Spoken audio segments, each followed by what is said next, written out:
మిమ్మల్ని చూస్తూనే ఉంటామండి. మీ ఇంటర్వ్యూలు, మీ రివ్యూలు చూడకుండా మేము ఏ రోజు నిద్రపోమండి. మూర్తి గారిని చూడకుండా మేము పడుకోం.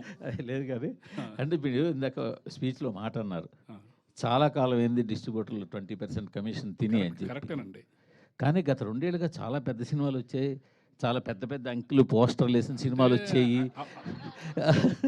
రా, కూర్చో కూర్చో కూర్చో.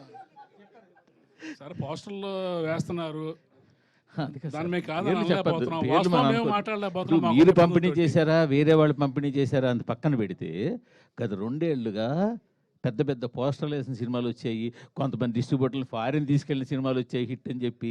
మరి కమిషన్లు తినకుండా మరి ఇవన్నీ ఏంటంటారు? దీని మా వెనకాల డిస్ట్రిబ్యూటర్ల ఏముందంటారు? దౌర్భాగ్యం అదేనండి. మేము బయటకు మాట్లాడకూడదు, మాట్లాడితే విరోధం.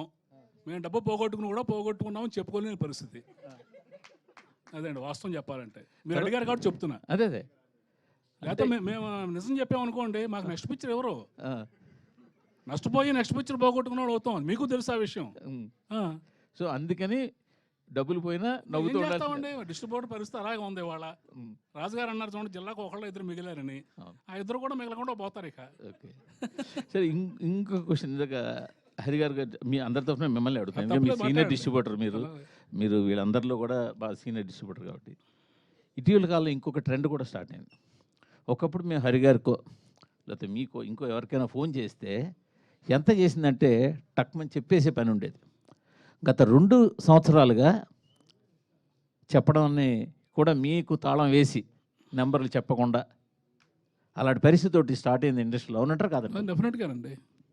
ట్రెండ్ స్టార్ట్ అయింది అనేది మీకు తెలుసు కదా, మరి మీరందరూ ఏం చేస్తున్నారు? చెప్తున్నా, అదే అడుగుతున్నా. నేను అడుగుతున్నాను ఒక సరే, ప్రొడ్యూసర్గా. అవును, ప్రొడ్యూసర్గా ట్రెండ్ స్టార్ట్ అయింది, అన్నీ ఏకుతారు కదా. ఆఫీస్లో ఇది జరుగుతుంది, ఆఫీస్లో వాళ్ళని తీసేశారు, ఆఫీస్లో భోజనాలు మానేశారు, ఇవన్నీ రాస్తారుగా. మరి ఇది జరుగుతుంది అన్నప్పుడు మీరేం చేస్తున్నారు? జర్నలిజం అంటే క్వశ్చన్ అది మీరు చెయ్యాలి, వాళ్ళని అడగడం కాదు. మేమందరికి మాకు వీక్నెస్ ఉందండి, మా అందరికి మా వీక్నెస్ ఉంది. నేను మీకు చేయబోయే పని లేదు. మీకు ఏంటంటే ఇక్కడ విషయం ఏంటంటే ఆయన చేత చెప్పిస్తున్నాను ఈ ట్రెండ్ స్టార్ట్ నేను అయింది. మూర్తి గారు అదే అది ఆయన డిస్ట్రిబ్యూటర్ గా ఈ ట్రెండ్ స్టార్ట్ అయిందని ఆయన చేత అదండి, కూడా నేను మీకు ఒప్పిస్తున్నా. ఒక పాయింట్కి తీసుకొచ్చి మా ఆఫీస్లో భోజనాలు కూడా మానేశారు అనేది రాశారు కదా. సో ఇంత ఇన్ఫర్మేషన్ ఉన్న మీకు వీటి గురించి ఇన్ఫర్మేషన్ ఉంది కదా. జర్నలిజం దాంట్లో నుంచి మీరు రాయాలి. అవును, అదే సార్. మార్పు మీ దగ్గర మీరు రావాలి. పూర్తిగా వినండి ఒకసారి, ఆయనకి ఇవ్వండి ఒకసారి. ఏమండి, మార్పు మీ దగ్గర నుంచి వచ్చినప్పుడే స్వామి ఒకసారి ఆయనకి ఇవ్వండి. నేను అసలు విషయం ఏంటో ఆయనకి ఇవ్వండి.